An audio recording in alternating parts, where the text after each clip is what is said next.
There's something buried under the warehouses in Arkansas, something that's been sealed beneath 40 feet of concrete and decades of official silence. And if what I'm about to tell you is true, then everything you've been taught about human history is a lie. This story starts in March of 1874. A devastating flood, 12 towns underwater, hundreds dead. But when the waters finally receded 2 months later, a farmer named Josiah Peton found something that nobody was prepared to explain. And within 3 years, every single witness to that discovery would be dead. Let me take you back to the beginning. The town of Veneran, Arkansas sits on a bend in the Arkansas River, a bend that had flooded 17 times since white settlers arrived in 1818. 17 floods in 156 years. So the people who lived there, they weren't strangers to water. They understood it. They planned for it. They built their homes with raised foundations, emergency exits on the second stories, flood walls made of limestone. These were people who knew exactly what they were doing. They prepared, they adapted, and they believed they could handle whatever spring brought. But the spring of 1874 was different. It started innocently enough. Rain in late February. Nothing unusual. Nothing that made anyone nervous. Then March arrived and something changed. The rain didn't stop. It didn't slow down or ease up. For 11 straight days, the sky opened and it just stayed open. The rain was relentless, absolute, unending. The rivers that normally ran 3 feet deep swelled to 15 feet, then 20. Tributaries became torrents. Streams turned into raging rivers. Creeks that people had crossed 1,000 times now carved new roads across the landscape, obliterating the old ones. The entire region was being transformed into something unrecognizable, something primal. On March 15th, it happened. The levee broke, but it didn't break in one place. It shattered in 7 different places simultaneously along a 12-mile stretch. The northern settlement of Veneran went underwater in less than 4 hours. For hours, people who had felt safe in their reinforced homes, who had prepared for this moment, watched it all get swept away. The survivors described it like watching the ocean arrive in the middle of Arkansas. A wall of water, brown and churning, carrying trees, livestock, entire houses like they were nothing. Families climbed onto their rooftops and watched their neighbors get swept away by the current. The current was so powerful, so relentless, that it literally peeled buildings off their foundations and carried them downstream like pieces of driftwood. By March 18th, 12 towns along the Arkansas River were completely submerged. Crawford County underwater. Sebastian County underwater. Franklin County underwater. The death toll was never officially recorded, but if you look at parish records and family Bibles from that time, they tell a different story. At least 340 people drowned in the first week alone. 340 families destroyed in 7 days. And then the water just stopped moving. It sat there. For 2 full months, the floodplain became a massive inland sea covering over 60 square miles. April came. May arrived. The water was everywhere. Rescue boats were the only transportation. Temporary towns were built on higher ground. Families waited. They waited and waited, hoping the water would recede, that they could go back to their lives, that somehow things would return to normal. Then in early June, the water finally started going down. And that's when everything changed. June 9th, 1874. A farmer named Josiah Peton was surveying what used to be his cotton fields, about 3 miles north of Veneran. The flood had stripped away the topsoil completely. It had uprooted centuries-old trees. It had reshaped the entire landscape like a sculptor working in mud and stone. Peton was looking for property markers, anything to prove where his land used to be, something concrete he could use to reclaim what was his. But instead of finding a marker, he found a skull. Not just any skull. This thing was massive, enormously large. He later described it as being nearly twice the size of his own head. The teeth were still intact. The jawbone was thick enough that he initially thought it might be part of a cow. But then he looked at the eye sockets. They were forward-facing, perfectly positioned like human eyes. The structure was unmistakably human. But the size was impossible. Peton started digging. He worked carefully, methodically. 1 hour, 2 hours. By the time the sun was starting to move across the sky, he had uncovered a complete skeleton. The bones were enormous. The femur alone was over 3 feet long. 3 feet. That's longer than most people's legs. He called for help. He knew what he had found was significant. He knew he needed witnesses. By that afternoon, 7 men were at the site, and what they discovered next would be documented in 3 separate journals, 2 personal letters, and 1 county land record that somehow, against all odds, would survive. What they found was a graveyard. Not a small one. This was massive. Hundreds of graves arranged in deliberate rows, all running east to west. The skeletons were buried at a uniform depth of 6 feet, and each grave was marked with a stone tablet, about 2 feet tall, made of a dark gray stone that wasn't native to Arkansas. It didn't come from anywhere in the region. The tablets were carved with symbols, not pictographs, not Native American markings that anyone recognized. These were characters, letters, an actual written language that nobody in the area could read. Some of the symbols resembled ancient Hebrew. Others looked closer to Phoenician script. Some reminded them of early Greek. But it didn't match anything the local minister had ever seen. It didn't match anything the town doctor knew. The county surveyor couldn't identify it either. This was something completely unknown. And then there were the skeletons themselves. They were humanoid, definitely bipedal, but the proportions were completely wrong. The skulls were elongated, stretched out in a way that human skulls shouldn't be. The rib cages were barrel-shaped, far larger than anything in a normal human torso. The arm bones, when they measured them, suggested a wingspan of nearly 9 feet. 9 feet. And every single skeleton in that graveyard measured between 8 and 12 feet in total length. But here's what really changed everything. The bones weren't scattered. They weren't disrupted by the flood. They were still perfectly aligned in their graves, which meant these burials were deep, far deeper than 6 feet.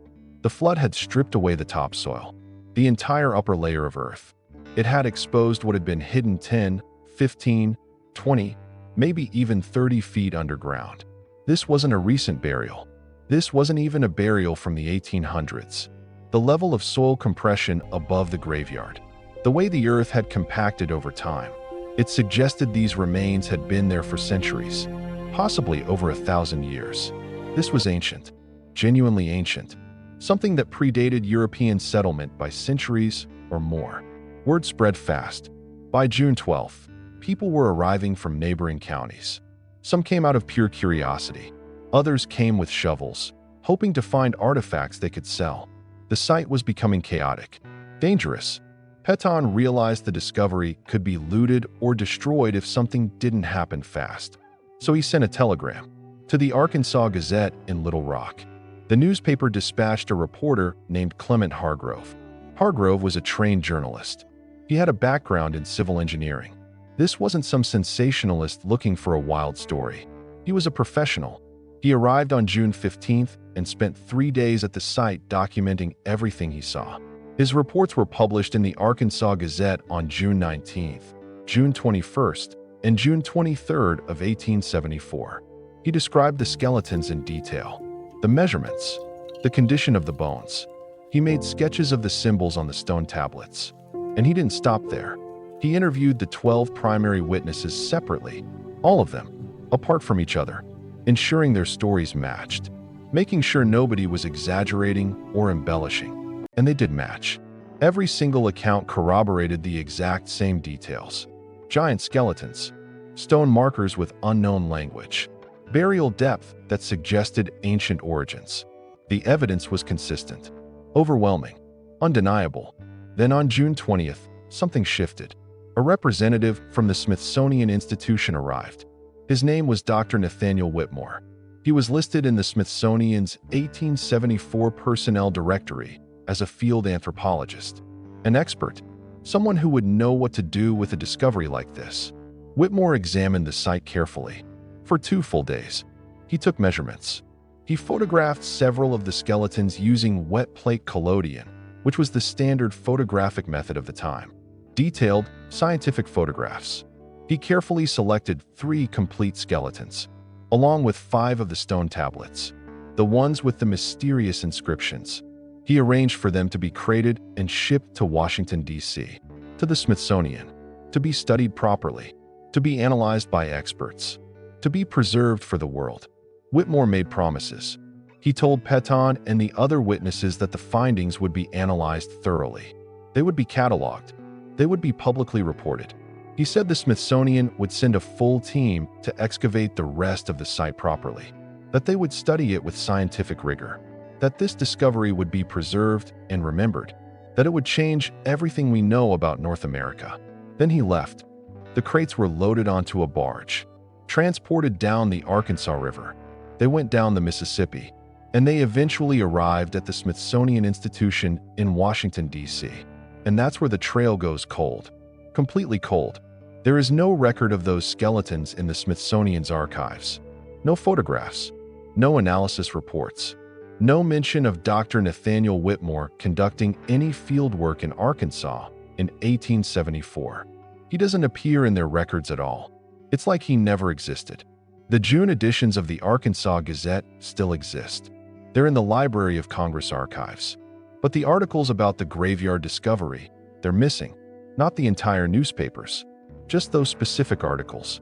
The pages have been carefully removed. Clean cuts, precise cuts, as if someone with knowledge of how to remove pages from a newspaper, someone careful about not destroying the rest of the publication, went through and extracted those stories specifically. By August 1874, the site had been purchased. A company called Riverbend Agricultural Holdings bought the land for an undisclosed sum. Just appeared in Crawford County land records. But the actual deed has been lost. No one can find it. Riverbend Agricultural Holdings itself has no other record of existence. No business filings. No tax records. No other land purchases. Nothing. It was a shell company that appeared specifically to buy the graveyard site, and then it vanished. Within 3 weeks of the purchase, construction crews arrived. They filled the entire area with concrete.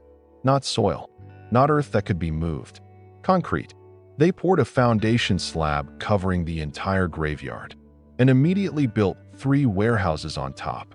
Those warehouses are still standing today. They've changed ownership 6 times over the decades, but the foundation is still there.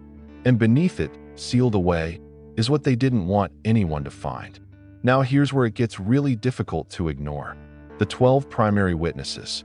The men who discovered the graveyard, who documented it, who lived with what they had seen. All of them died between 1875 and 1877. All of them, within 3 years. All dead. Josiah Peton, the farmer who found the first skull, died in April 1875. In his sleep. Cause of death listed as heart failure. He was 34 years old. 34. No prior health issues. No indication he was sick. A young, healthy man who died suddenly. Clement Hargrove, the journalist who had documented everything so carefully, drowned in the Arkansas River in October 1875. The circumstances were never explained, never fully investigated. His body was found 3 miles downstream from Veneran, wearing a full suit. No signs of struggle, nothing that suggested he had fallen or been caught by the current. The county coroner ruled it accidental. 2 of the excavation crew died in a barn fire in January 1876. 2 more died from cholera in the summer of 1876, despite the fact that there was no cholera outbreak in Crawford County that year. No epidemic. Just those 2 witnesses who happened to die of cholera. The remaining 5 witnesses all died of various causes between late 1876 and early 1877. Pneumonia, fever, infections, one after another. All dead. All of them. 12 witnesses. All dead within 3 years. The statistical probability of that happening naturally, mathematically, is less than 0.4%. 0.4%. Nearly impossible. Statistically speaking, what happened to those witnesses shouldn't have been able to happen. But it did. Local oral history kept the story alive, at least for a while. Families passed down the accounts. They told their children what their grandfathers had seen, what their ancestors had witnessed. But by the 1920s, the official narrative had shifted. In 1923, the Arkansas Historical Society published a report. A single report. stating that the 1874 discovery was actually a misidentified Native American burial mound, that the giant skeletons were simply normal human remains that had been exaggerated over time. That's all they said. No evidence was provided. No citations. No scientific analysis. Just a declaration. A proclamation from authority. The event had been misunderstood. Case closed. And when the Smithsonian was directly questioned about the Arkansas discovery in 1932, their official position was simple. No such remains had ever been received. Ever. They denied it completely. And Dr. Nathaniel Whitmore's name doesn't appear in any Smithsonian personnel records after 1874. It's as if he never existed. As if he was erased. But here's what they can't erase. What they can't deny or explain away. In 2003, independent researchers conducted soil compression analysis beneath those warehouses using ground-penetrating radar, advanced technology that can see beneath the surface. And they found anomalies, rectangular shapes, uniform depth, consistent spacing, exactly matching the dimensions described in the 1874 accounts. Something is still down there, sealed under 40 feet of concrete and commercial construction, still waiting, still hidden. The current property owner is a logistics company, and they have refused, point-blank refused, every single request to allow archaeological surveys, every request to dig down and see what's beneath the concrete. Denied, protected, guarded. But the photographs exist. Hargrove had photographed the stone tablets with the unknown language before the Smithsonian took them. Those photographs were reprinted in a 1902 book called Mysteries of the Frontier, written by a folklorist named Samuel Bridger. The book is extremely rare. Only 14 copies are known to exist. Most are in private collections. But in those photographs, the symbols are clear, visible, undeniable. Linguists who have analyzed those symbols point to striking similarities with ancient languages.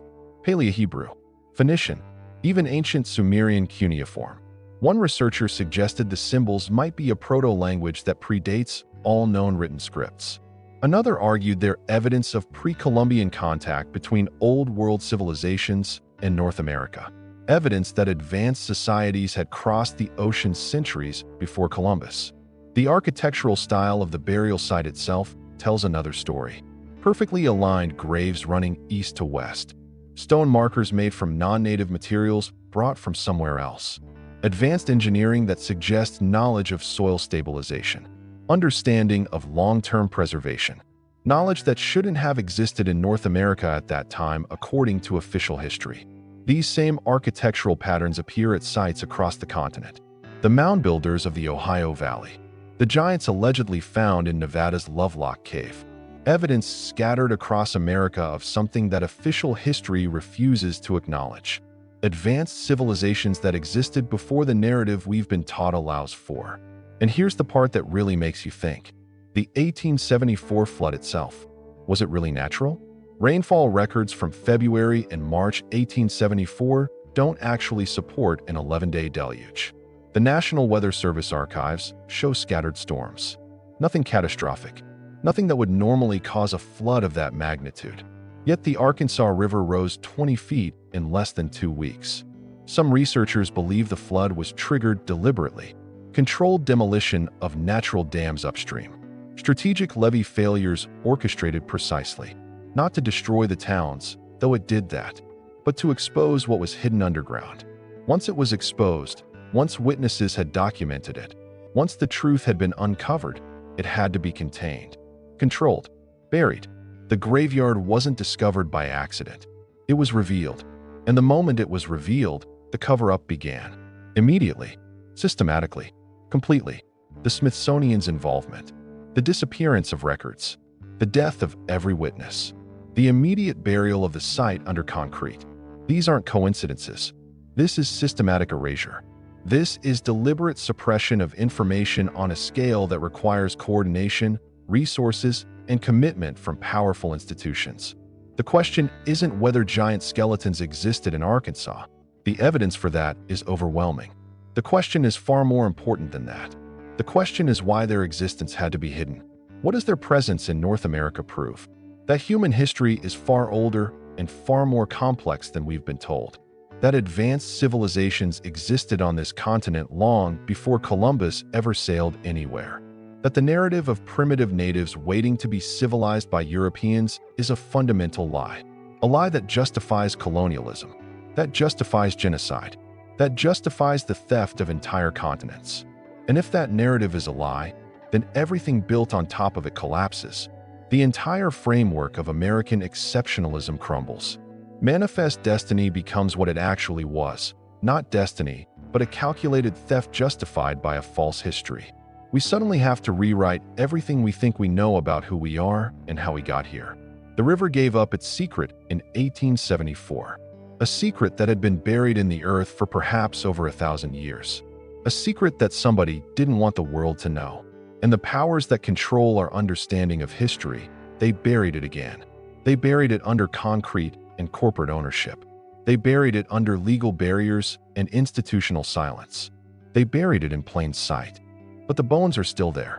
The evidence is still there, sealed under concrete, guarded by lawyers and logistics companies, waiting for the day someone has the courage to dig it back up, waiting for a moment when the truth matters more than the institutions that want to hide it, waiting to finally tell the story of what really happened in Arkansas in 1874. That's the story of Arkansas's river giants, the flood that exposed them, and the machine that made sure you would never learn about them in school. The truth is still down there, and someday someone will dig.